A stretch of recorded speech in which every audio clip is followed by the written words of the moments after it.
I knelt on the hardwood floor of my father's study, surrounded by 14 years of financial records and legal documents. He'd had a stroke 3 weeks ago, and someone needed to organize his affairs. My brother Daniel was too busy with his company.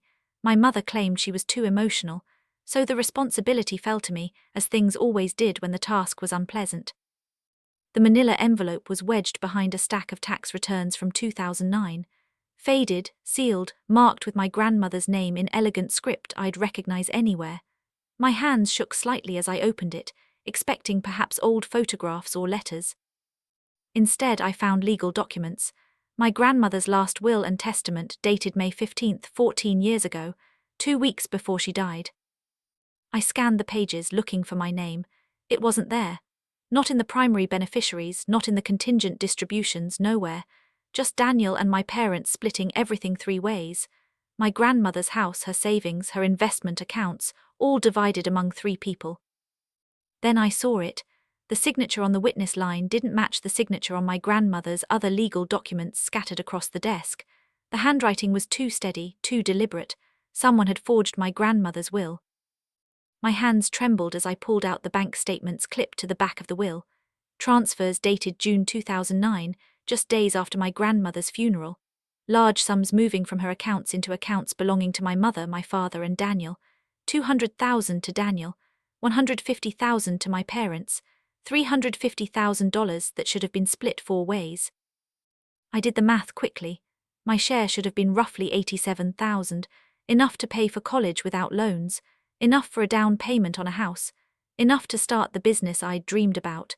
Instead, I'd struggled through community college on scholarships and worked 3 jobs to survive. My chest felt tight, like someone had wrapped steel bands around my ribs and was pulling them tighter. 14 years. Stolen from me for 14 years while I'd blamed myself for not being successful enough, not working hard enough, not mattering enough. I sat on that office floor surrounded by evidence of my family's betrayal, and the weight of those 14 years crushed down on me. Every time I'd asked for help and been refused, every struggle they'd watched me endure, every success they'd downplayed, all while sitting on money that should have been mine. The funeral came back to me in painful clarity.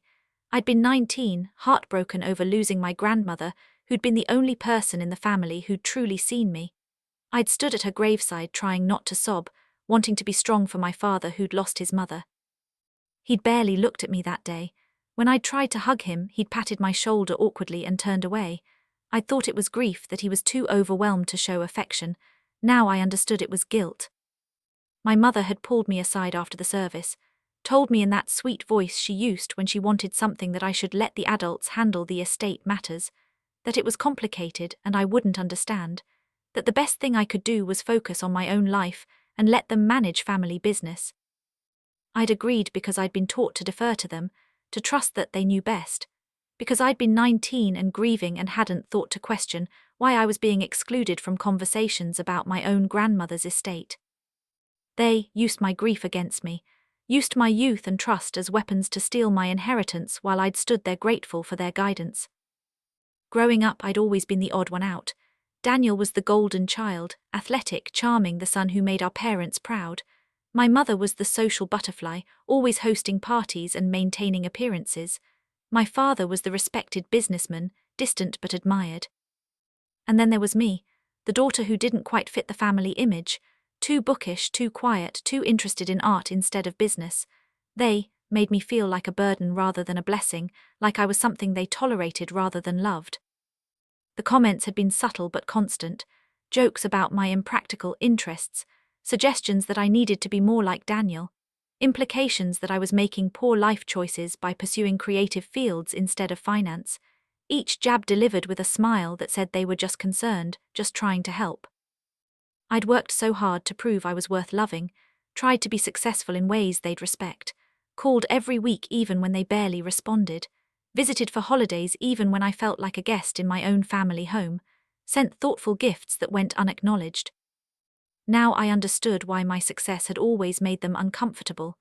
It threatened the narrative they'd built, that I was the child who needed guidance, who couldn't be trusted with money, who would have wasted my inheritance anyway.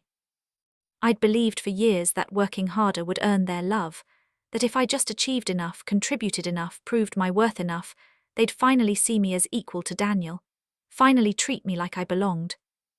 After college, I'd called every Sunday. My mother would answer with polite disinterest, update me briefly on family news, then pass the phone to my father, who'd make small talk for exactly 5 minutes before finding an excuse to hang up. Daniel never called back when I'd leave messages. I'd visit for birthdays and holidays, bringing expensive gifts I couldn't really afford. They'd thank me with the same politeness they'd show a distant cousin. The gifts I'd receive in return were always generic and cheap, clearly afterthoughts purchased hours before my arrival. Every Christmas, I'd watch my parents beam with pride over Daniel's accomplishments. Every family photo excluded me unless I specifically asked to be included. Every conversation somehow circled back to Daniel's success, while my achievements were met with faint praise and subject changes. I thought they were just emotionally distant, that some families weren't demonstrative, that I needed to accept their limited capacity for affection. I'd made excuses for them for years, choosing to believe in their good intentions because the alternative was too painful. One family dinner stood out now with devastating clarity. It had been maybe 5 years ago, one of the rare times I'd been invited to a family gathering. Daniel had just bought his second house, a massive place in the suburbs with all the luxury finishes money could buy. My mother had raised her glass in a toast. "To the family's good fortune," she'd said, her smile wide and genuine in a way I rarely saw directed at me. "We've been so blessed." Daniel had grinned, talking about his expanding business, his investments, his plans for the future. My father had clapped him on the shoulder with obvious pride. They'd laughed together, comfortable and connected in ways I'd never experienced with them. I'd sat at the end of the table, smiling and nodding, feeling like an outsider at someone else's celebration. At the time, I'd thought my father looked tired, maybe a little distant.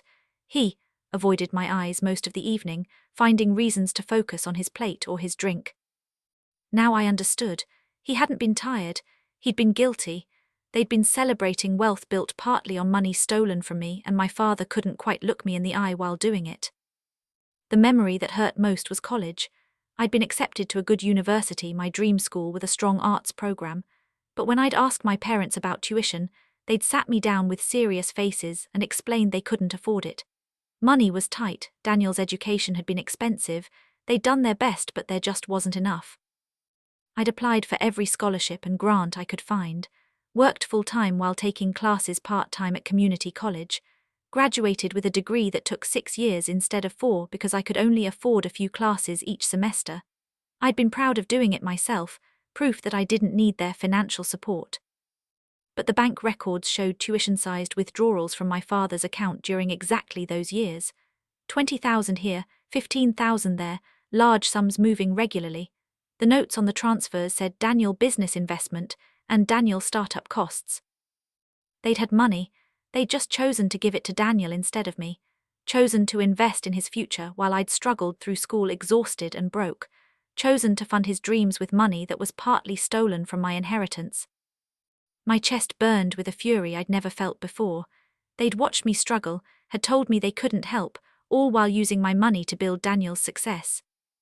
My 25th birthday had been particularly humiliating.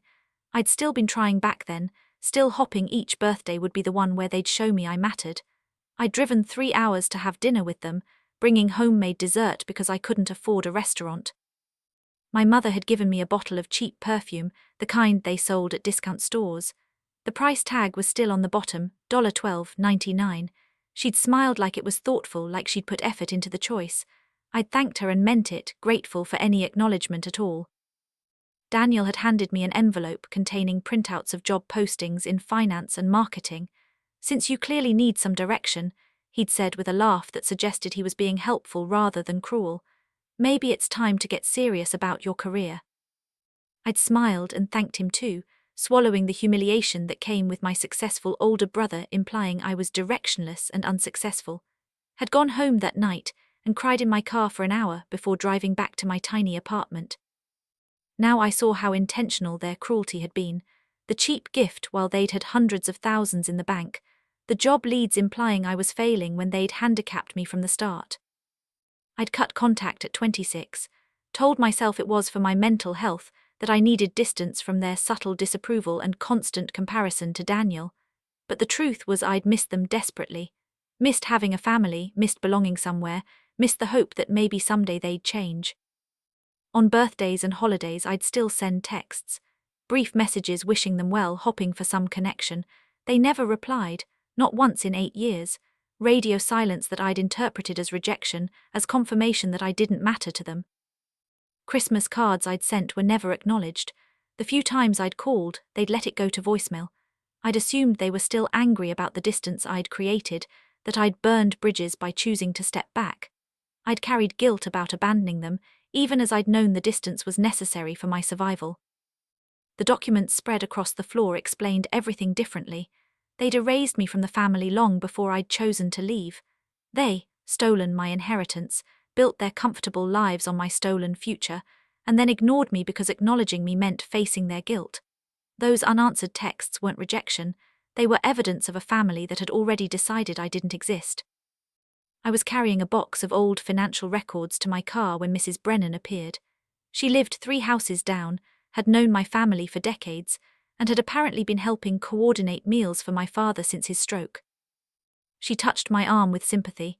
"It's good of you to help after everything," she said. Then, more quietly, almost as an aside, "It was a shame what your dad did with your grandmother's money, but I suppose these family situations are always complicated." I'd frozen, the box nearly slipping from my hands, managed to smile and nod, to make some non-committal sound before hurrying to my car. But my heart was pounding, my mind racing. The whole town knew. Mrs. Brennan knew. Other neighbors probably knew. People had watched my family steal my inheritance and said nothing, had seen me struggle through college and young adulthood while knowing I'd been robbed of the help I was owed. How many people had known? How many had looked at me with pity, understanding the truth, while I'd remained oblivious? The betrayal expanded beyond my immediate family to include an entire community that had kept their secret. I found my mother at the hospital during visiting hours. She was sitting beside my father's bed, looking tired but composed. When she saw me walk in, her expression shifted to wary surprise. I'd sat down calmly and pulled out the will, asked her gently, carefully, to explain why my name wasn't listed, gave her a chance to tell the truth, to maybe have some reasonable explanation that would make sense of everything. She looked at the document, then at me, and tried to feign confusion. Said she didn't understand what I was asking, that she wasn't familiar with legal details, that perhaps I should ask the lawyer who'd handled the estate. When I'd pressed harder, explaining that I'd found the bank transfers too, her expression had hardened. "It was for your own good," she'd said finally. "You were 19, you would have wasted it, your grandmother wouldn't have wanted that." The cruelty of it took my breath away. When I'd pointed out that decision wasn't hers to make, that forging documents was illegal, she'd snapped. "You never would have used it wisely anyway. Look at your life, you're barely making it. We invested that money properly." The woman who'd raised me looked at me with contempt. And I finally understood that she'd never loved me, not really. Daniel called that evening. His voice was carefully concerned, the tone of an older brother checking on his emotionally unstable sister. "Mom said you're upset about some old papers you found. Hailey, you're stressed. Dad's stroke has been hard on all of us. You're reading too much into things." I'd listened to him gaslight me with the practiced ease of someone who'd been doing it for years. Told him I'd found the forged will, the bank transfers, the evidence they'd stolen my inheritance. His concern had evaporated into silence. When he finally spoke again, his voice was cold. "Don't dig into the past, Hailey. It won't end well for anyone. What's done is done. You're going to ruin this family over something that happened years ago." The threat was clear. If I pursued this, if I made noise, if I demanded justice, I'd be the one destroying the family. Not them for stealing from me, but me for having the audacity to call them out on it. Classic manipulation, make the victim the villain.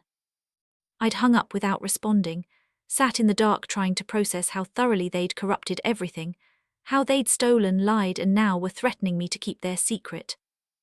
The lawyer's office was modest, tucked into a strip mall between a dry cleaner and a tax service. Attorney Wilson had practiced family law for 30 years and had handled estates throughout the county. When I'd mentioned my grandmother's name during the consultation, his expression had shifted to recognition.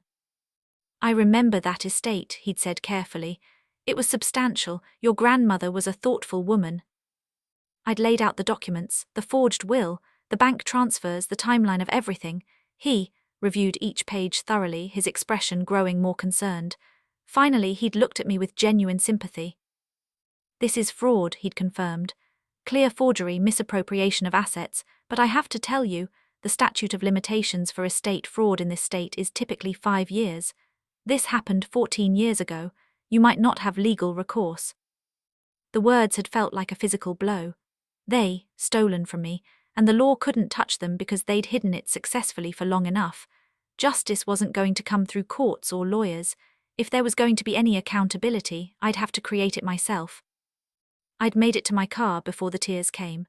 Sat in the parking lot sobbing until I couldn't breathe, 14 years of pain finally breaking through the careful control I'd maintained. All those years of trying to earn their love, proving myself through success, working myself to exhaustion to build a life they'd always implied I wasn't capable of achieving. Every moment I'd felt inadequate, every time I'd wondered what was wrong with me that my family couldn't love me, all of it based on a lie. They stolen my inheritance and then watched me struggle. Let me believe I was failing when they'd rigged the game from the start. Let me blame myself for not being successful enough when they'd taken the resources that would have helped. For the first time in my life, I stopped blaming myself.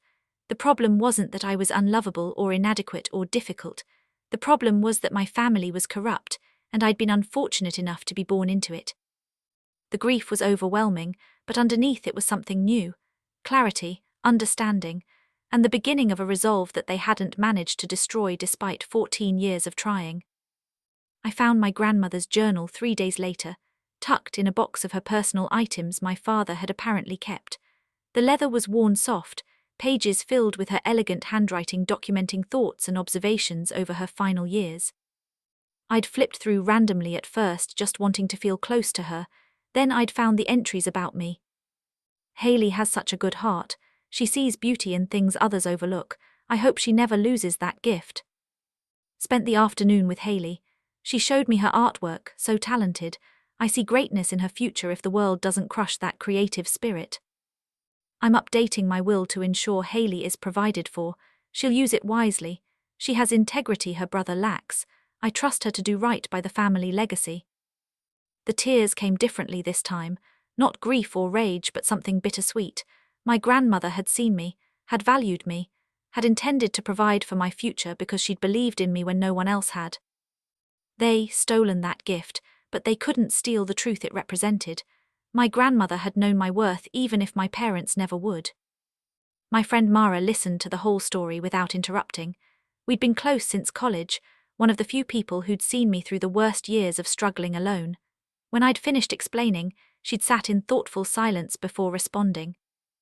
"Sometimes revenge isn't about payback," she'd said finally. "It's about reclaiming what they said you didn't deserve, proving they were wrong about you." The words had settled into something solid in my chest. I didn't need them to admit what they'd done. Didn't need apologies or restitution. I needed them to see exactly who they'd tried to erase, to understand that their corruption hadn't destroyed me. My grandmother had trusted me to do right by the family legacy. I'd honor that trust by becoming exactly what she'd believed I could be, not despite my family's betrayal, but in direct defiance of it.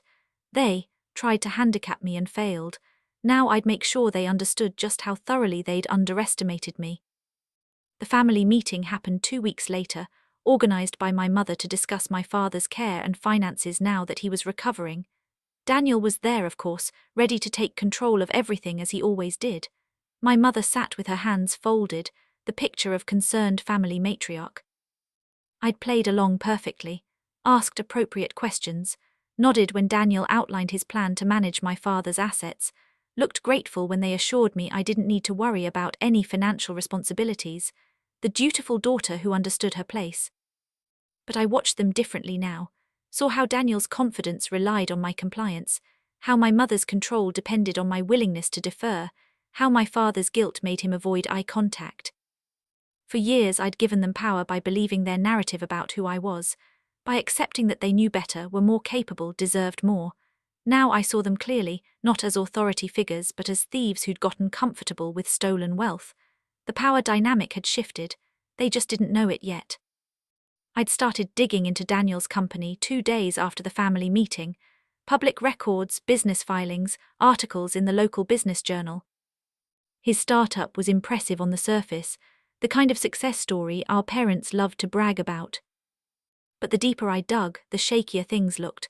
Multiple rounds of investment that hadn't produced promised returns, expansion plans that had failed to materialize, financial projections that kept getting revised downward. The company was struggling, propped up by continued investor faith and Daniel's ability to project confidence. I traced the money trail back. His startup had been funded initially with $200,000 from my grandmother's estate. My stolen inheritance had been the seed money for Daniel's entire business empire. Everything he'd built, every success my parents had celebrated, was constructed on a foundation of theft. His main investor was a venture capital firm run by someone named Preston Hayes. I'd researched him carefully, his background, his other investments, his reputation in the business community. He valued transparency and ethical business practices above almost everything else. Perfect, Daniel's empire was built on stolen money and was already crumbling. Time to help the collapse along. I arranged a coffee meeting with Preston Hayes under the guise of discussing a potential business opportunity. He agreed, probably curious about what I might propose. We talked generally for 20 minutes before I'd steered the conversation toward due diligence and the importance of knowing a company's founding capital was legitimately obtained. Then I'd mentioned, casually, that I'd noticed some discrepancies in Daniel's original financing documents, that the timing of his seed funding coincided with an estate settlement that had some questionable elements, that someone conducting thorough due diligence might want to verify the source of those initial funds. I hadn't accused Daniel directly, hadn't provided the evidence I'd collected, just planted a seed of doubt in the mind of someone who had both the resources and the motivation to investigate thoroughly. Preston's expression had shifted from polite interest to sharp attention. "Thank you for bringing this to my attention," he'd said carefully. "I'll definitely look into that." 2 weeks later, Daniel called me in a panic. His investor had frozen all funding pending a complete financial audit. His expansion plans were on hold. His company was in crisis mode. He demanded to know if I'd said something, if I'd interfered, voice shaking with barely controlled rage. I'd simply said I had no idea what he was talking about. Then I'd hung up and blocked his number. My father was awake and alert when I entered his hospital room. He'd been recovering well, the doctors said, would probably be released to home care within the week. He looked up when I walked in, his expression wary like he'd been expecting this visit. I'd laid the documents on his hospital tray, the forged will, the bank transfers, the timeline of everything they'd stolen. Let him look at the evidence of his own corruption while I stood silent. "You took everything," I said finally. "My inheritance, my opportunities, my trust. You stole from your own daughter and then watched me struggle for 14 years. He'd opened his mouth to respond, to offer some excuse or justification. I'd held up my hand. "I just wanted you to know that I made sure Daniel can't do it again. His company is being audited. His investor knows about the questionable origins of his funding. Everything he built on my stolen inheritance is collapsing." The room had filled with heavy silence. My father's face had gone pale. He'd understood then that I wasn't the powerless daughter he'd dismissed anymore. My mother appeared at my apartment 3 days later. I'd been expecting her eventually, though the tears surprised me. She looked genuinely distressed, makeup smudged, hands shaking slightly as she begged me to talk. "We made mistakes," she'd said, voice breaking. "But we're family. You can't destroy your own family over something that happened so long ago. Please, Hailey, we need to fix this together." I'd let her talk, watching her performance with the detached interest of someone who'd finally seen through the manipulation. She was good, the tears looked real, the remorse seemed genuine, but I'd fallen for this act too many times before. "You made choices," I'd said finally, my voice calm and measured. "You chose to forge documents, steal my inheritance and watch me struggle. Those were your decisions. Now you're facing consequences. So am I." She'd switched tactics then, anger replacing tears. Said I was being vindictive, that I was ruining Daniel's life, that the family would never forgive this betrayal. The irony of her using the word betrayal seemed lost on her entirely. I'd walked to the door and opened it. "Goodbye, Mom." She left eventually, still pleading, still trying to guilt me into protecting them. I'd closed the door and felt nothing but relief. The rumors spread through town faster than I'd anticipated. Daniel's company shutting down made the local business news. People who'd invested in his startup were asking questions, and in a small community where everyone knew everyone's business, the whispers were inevitable. Mrs. Brennan mentioned it when I saw her at the grocery store. Such a shame about Daniel's company. I heard there were problems with the initial funding. Her tone was curious, probing for confirmation of gossip she'd already heard. I just smiled politely and said I didn't know the details. Let the rumors spread without my contribution. The truth would get out eventually. These things always did in small towns. People were already connecting dots, remembering the estate settlement from 14 years ago, reconsidering family dynamics they'd observed. My silence was more powerful than any accusation I could have made. I wasn't spreading gossip or seeking vindication, just letting the truth emerge naturally while I remained above the fray. They, stolen from me quietly, now they could face consequences publicly. I wrote the letter to my grandmother sitting in her old garden, now overgrown and neglected. My father had apparently stopped maintaining it years ago, but the rose bushes she'd loved still bloomed stubbornly through the weeds. Dear Grandma, I'd written, they couldn't destroy what you saw in me. It took me 14 years to find it again, but I finally see it too. You were right about me. I wish you were here to know that. I'd told her about discovering the truth, about the pain and the anger, and finally the clarity. About honoring her trust by refusing to let their corruption define me. About using her belief in me as a foundation to build something real. The letter would never be sent because she was gone, but writing it felt like closing a circle, connecting with the one person who truly loved me unconditionally. I'd folded the pages carefully and left them under her favorite rose bush, returning them to her in the only way I could. I visited my father one final time before he was released from the hospital. He'd been asking for me, my mother had said in a brief text, wanted to apologize. I'd almost refused, but something made me go. He looked smaller somehow, diminished by illness and guilt. When I'd walked in, he tried to speak immediately, words tumbling out in a rush. Sorry for everything, hadn't meant to hurt me, just wanted to provide for Daniel, made terrible choices, regretted them every day. I'd let him finish, then I'd said simply, I forgive you, but I'll never forget. His face had crumpled, understanding that forgiveness didn't mean reconciliation, that I was releasing myself from the anger but not inviting them back into my life. It wasn't mercy, it was closure. I turned and walked out of that hospital room for the last time, leaving behind a family that had never truly been mine. 6 months later, I sold the family house. My father had signed it over to me in a last desperate attempt at restitution, perhaps hoping it would rebuild our relationship.